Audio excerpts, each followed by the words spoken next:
Hi, welcome back. Or if you are new, welcome. Come in, we're so glad you're here. Today, we have an episode that is practical, warm, and honestly, a little bit necessary. The kind of episode we wish someone had made for us when we first arrived. Yes, this is one of those episodes where I want to say, if you have a friend who just moved to America, or a family member who is about to, or someone in your community who is figuring out the basics, please share this with them, because this is real, useful, and we're going to make it as clear as possible. As clear as possible, and as calm as possible, because I know that banking, especially in a foreign country, in a foreign language, with a foreign system, can feel really intimidating, like there are too many rules and you don't know where to start.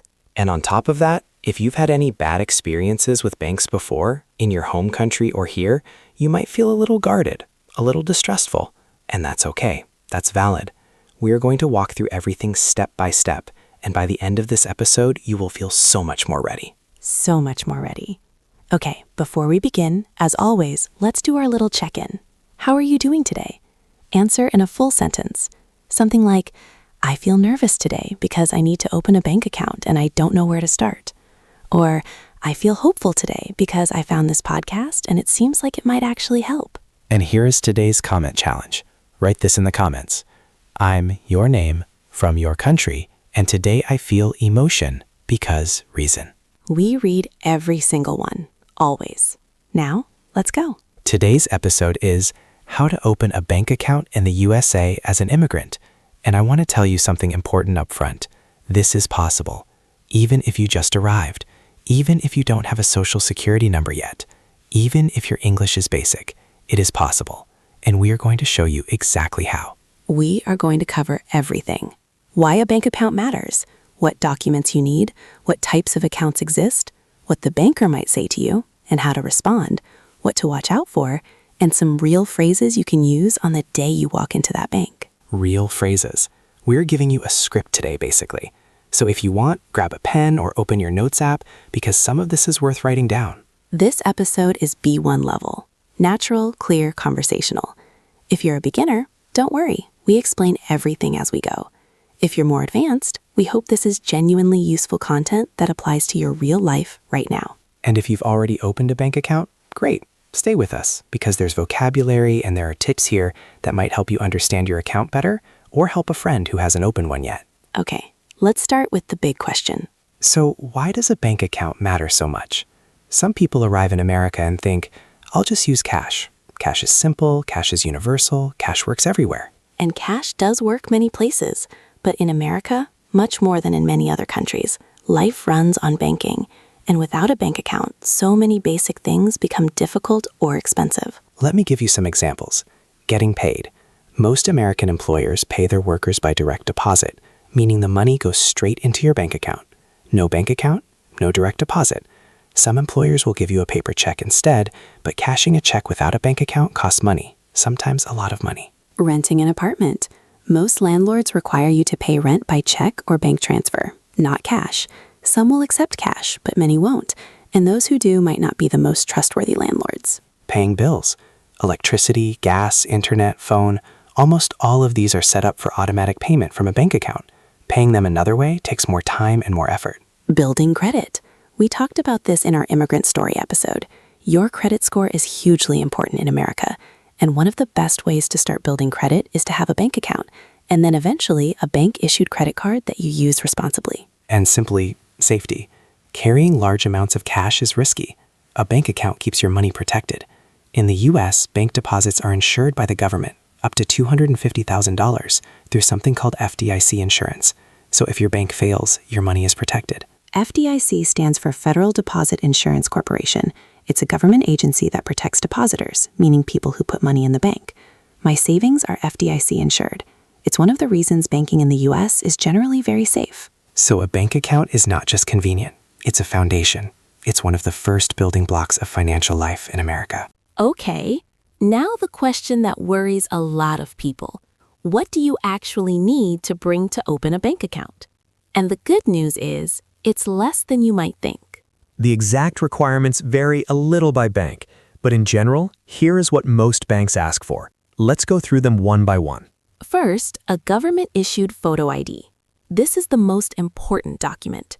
The most common options are a passport, a foreign national ID card, a consular ID, which is an ID issued by your home country's consulate in the US, or a state-issued ID or driver's license if you already have one. Passport is the most universally accepted. Almost every bank will accept a valid passport from any country as identification. So if you have your passport, you have the most important document. Second, proof of your address in the United States. This can be a utility bill with your name and address on it, a lease agreement, meaning your rental contract, a bank statement from another bank, or sometimes a letter from an employer. Basically, something official that shows you live at a specific address in the US. And if you just arrived and you don't have any of these yet, some banks are flexible. Some will accept a letter from a shelter, a church, or a community organization. It's worth asking. Don't assume the answer is no before you try. Third, and this is where many immigrants get worried, a social security number, or SSN. Here is the important thing to know. Not all banks require an SSN to open an account. This is really important. Say it again. Not all banks require a social security number. Some banks, especially large national banks and community banks, will accept an ITN instead. ITN, Individual Taxpayer Identification Number. This is a tax processing number issued by the IRS, the Internal Revenue Service, which is the U.S. tax agency, to people who need to file taxes but don't have a social security number. Many immigrants use an ITN for banking, for taxes, and for financial purposes. You can apply for an ITN even if you are undocumented. That is an important point. You do not need to be a citizen or a permanent resident or have any specific visa status to get an ITN. The IRS gives ITNs to people who need them for tax purposes, and many banks accept an ITN where they would normally ask for an SSN. Some banks also accept a foreign passport number in place of an SSN or ITN altogether. Every bank has slightly different rules, so if one bank says no, try another. This is not a door that is permanently closed. It might just be a different door. Different door. I love that. And fourth, an initial deposit. Most banks ask you to put some money in to open the account. This can be as little as $25 at some banks. Some banks have no minimum deposit at all. You do not need a large amount of money to open a basic bank account. So to recap the documents, a photo ID, ideally your passport, proof of address, a social security number, ITN, or sometimes just your passport number, and a small amount of money for the initial deposit. That's the list. That's it. Okay, now let's talk about the types of accounts. Because when you walk into a bank, the banker is going to ask you what kind of account would you like to open. And if you don't know the options, that question can feel overwhelming. There are two main types of personal bank accounts you need to know about: checking account and savings account. Let's start with the checking account. A checking account, sometimes called a current account in British English, is your everyday account. It's the one you use to receive your paycheck, pay your bills, and spend money daily. You get a debit card connected to this account, and you can use it to pay for things directly from your balance. Debit card, a card connected directly to your bank account. When you use it, money comes out of your account right away. It's different from a credit card. With a credit card, you borrow money and pay it back later. With a debit card, you spend money you already have. For new immigrants, a debit card is usually the first card to get. And a savings account is exactly what it sounds like, a place to save money. You keep it separate from your everyday spending. It usually earns a small amount of interest, meaning the bank pays you a tiny bit of money just for keeping your money there. Interest, money that grows on money. My savings account earns 2% interest per year. It sounds small, but it adds up over time. And the habit of keeping savings separate from spending money is one of the most important financial habits you can build. Most people open both, a checking account for daily use and a savings account for building a cushion. A cushion, that's a beautiful word for it, a financial cushion. Money you set aside so that if something unexpected happens, your car breaks down, you lose a few days of work, there's a medical bill, you have something to fall back on. Fall back on, to rely on in a difficult situation. I had a small financial cushion to fall back on when I lost my job. Building that cushion, even slowly, even $20 at a time, is one of the most powerful things you can do for your peace of mind in a new country. There is also a third option worth knowing about, a second chance checking account.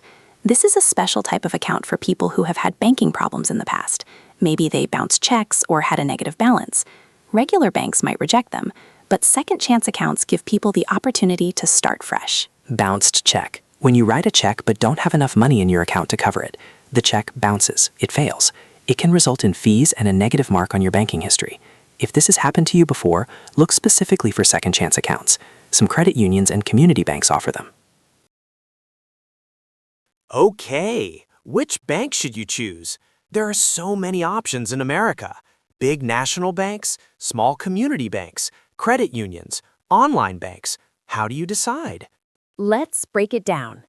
Big national banks like Chase, Bank of America, Wells Fargo, Citibank have branches and ATMs everywhere. If you travel, they're convenient.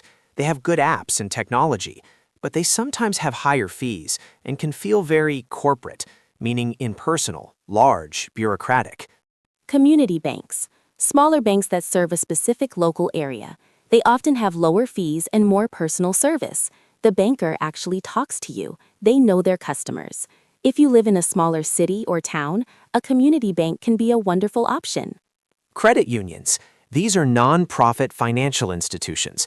They are owned by their members, meaning the people who bank there. Because they're not trying to make a profit, they often have lower fees, better interest rates on savings, and more flexible policies on things like ITIN acceptance. They are a very immigrant-friendly option in many cases. Nonprofit, an organization that doesn't aim to make a profit. The goal is to serve its members or community, not to earn money for shareholders. Credit unions are nonprofit, which is why their fees are often lower. I joined a credit union and my monthly fees dropped significantly. Online banks, banks with no physical branches. Everything is done through an app or website. They often have zero fees and higher interest rates on savings because they don't have the cost of running buildings. But you can't walk in and talk to someone in person. For immigrants who want in-person help, especially when first navigating the system, this can be a disadvantage. So, what do we recommend? For most new immigrants, start with either a community bank or a credit union that accepts ITIN. Walk in, talk to a real person, ask your questions face to face. That personal interaction is really valuable when you're navigating something new. And if you have a community from your home country nearby, a church, a cultural organization, a community center, ask there first. People who went through the same process a year or two before you are often the best source of specific, practical advice. Okay, this is the part a lot of people are nervous about. You walk through the door, someone approaches you. What do you say? What will they say? Let's walk through the whole conversation. And let's make it real. Let's actually do it.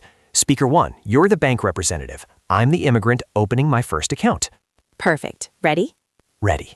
Hi there. Welcome to First Community Bank. How can I help you today? Hello. Good morning. I would like to open a bank account, please. Of course. Are you looking to open a checking account, a savings account, or both? I would like to open both, if possible, a checking account and a savings account. Absolutely. We can do that. Do you have your ID with you? Yes, here is my passport. Perfect. And do you have a social security number or an ITIN? I have an ITIN. Here's the number. Great. And do you have proof of your address, something like a utility bill or a lease agreement? Yes, I have a copy of my lease agreement. Wonderful. And there is a minimum opening deposit of $25 for the checking account. Will you be making a deposit today? Yes, I can do that. Okay, stop there. Listeners, did you hear that?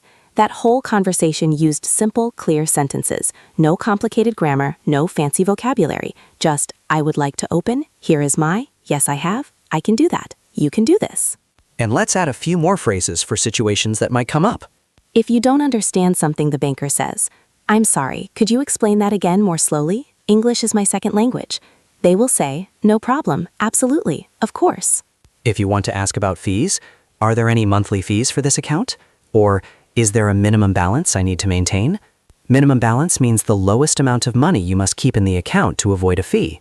If you want to ask about the debit card, will I receive a debit card with this account? How long does it take to arrive? If you want to ask about online banking, can I manage this account online or through an app? Almost all banks will say yes.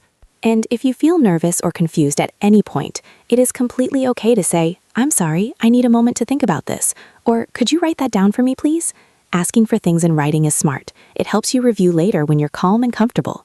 Maintain. To keep something at a certain level, you need to maintain a minimum balance of $500.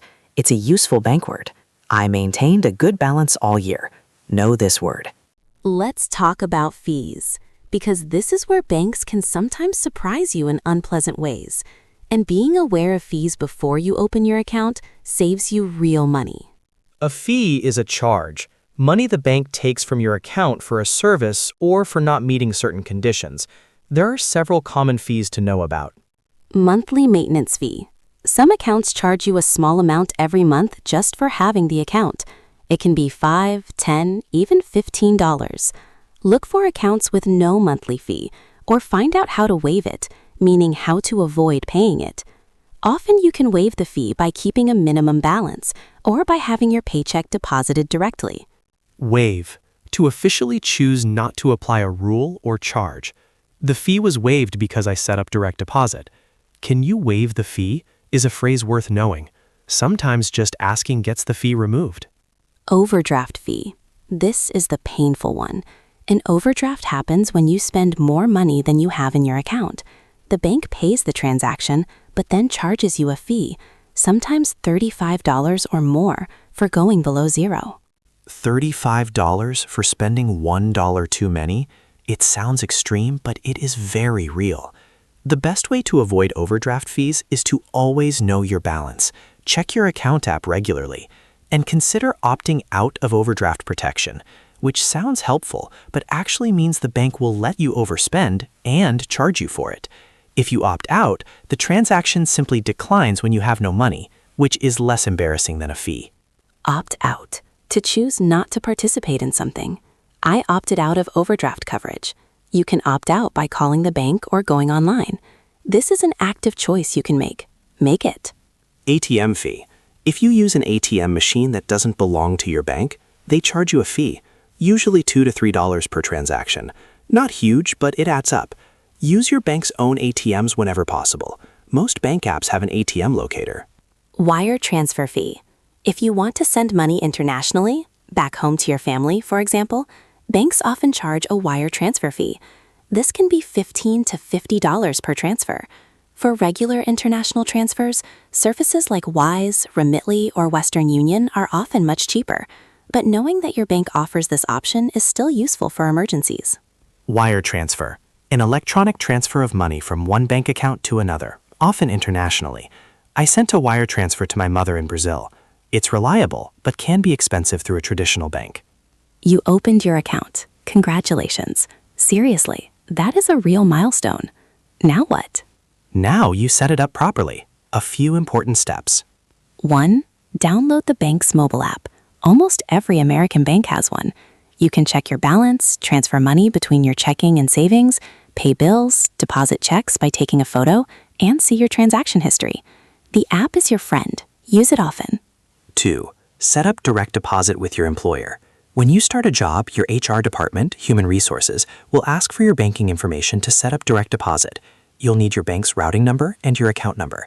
The routing number is a 9-digit number that identifies your bank. Your account number is specific to you. Both are on your checks, or you can find them in your bank app. Routing number, the code that identifies the bank. Account number, the code that identifies your specific account. My routing number is, and my account number is. You will say these phrases many times in your American life. 3. Set up automatic bill payments for things you pay every month. Electricity, internet, phone, rent if possible. Automatic payments mean you never forget and never pay a late fee. Late fee is a charge for paying a bill after the due date. I missed the due date and got a late fee. Automatic payments eliminate this risk. 4. Start building your credit. Once your checking account is established and you've used it for a few months, ask your bank about a secured credit card. A secured credit card requires you to deposit money as collateral, meaning that deposit is your credit limit. You use the card for small purchases and pay it off every month. This builds your credit history without the risk of debt. Collateral, something valuable you put up as a guarantee when borrowing. In a secured credit card, your deposit is the collateral. The bank required collateral before approving the loan. It's a word that appears a lot in financial conversations. And 5, check your account regularly. Not once a month, more often. Every few days, at least at the beginning. Know what is coming in and what is going out. Financial awareness is one of the most powerful habits you can build. Financial awareness, knowing clearly what money you have, where it came from, and where it's going. It sounds obvious, but many people, not just immigrants, avoid looking at their account because it feels stressful. But actually looking, even when it's uncomfortable, gives you power. Information is always better than guessing. Okay, We're in the gentle part now, the word tour. Breathe, slow down. We're just going to walk through the key words from today, one at a time. No rush, just let them land. Okay, let's go. Direct deposit. When your employer sends your paycheck straight into your bank account electronically. Example, I set up direct deposit so my paycheck arrives automatically every Friday. ITIN, Individual Taxpayer Identification Number. A number issued by the IRS for people who need to file taxes but don't have a social security number. Accepted by many banks in place of an SSN. Example, I used my ITIN to open a checking account at the credit union. Debit card. A card connected to your bank account. When you use it, money comes out of your account immediately. Example, I paid for groceries with my debit card. Interest. Money that grows on money. The bank pays you interest on your savings. You pay interest when you borrow. Example, my savings account earns a little interest every month. Minimum balance. The lowest amount of money you must keep in your account to avoid a fee. Example, the bank requires a minimum balance of $300. Waive. To officially choose not to apply a charge or rule. Example, they waived the monthly fee when I set up direct deposit. Overdraft. When you spend more money than you have in your account, usually results in a fee. Example, I accidentally overdrafted my account and was charged a $35 fee. Opt out. To choose not to participate in something, like overdraft protection. Example, I opted out of overdraft coverage so my card just declines when my balance is zero. Routing number. A 9-digit number that identifies your specific bank, used for direct deposit and wire transfers. Example, my employer asked for my routing number to set up direct deposit. And word 10, collateral. Something valuable offered as a guarantee when borrowing money. Example, a secured credit card uses your deposit as collateral. 10 words today, a full toolkit. Pick one, just one. Make a sentence. Say it out loud. Write it down. That one sentence is your step forward today. And if you already knew some of these words, wonderful. Pick the one you didn't know and make that your word of the day. That was our episode, How to Open a Bank Account in the USA as an Immigrant. From why it matters, to what documents to bring, to what to say when you walk in, to the fees to watch for, to what to do after. We covered it all. And I want to say one more time, this is possible. Whatever your status, whatever your language level, whatever your history with banks, there is a path forward. It might take asking at more than one bank. It might take a community organization to help you, but it is possible. And once you have that account, once you have that little card in your wallet connected to your own account in this country, something shifts. Something small but real. Like one more foundation stone is in place.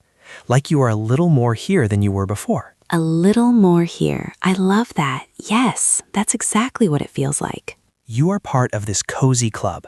No credit score required to join. No minimum balance, no monthly fee. Just show up.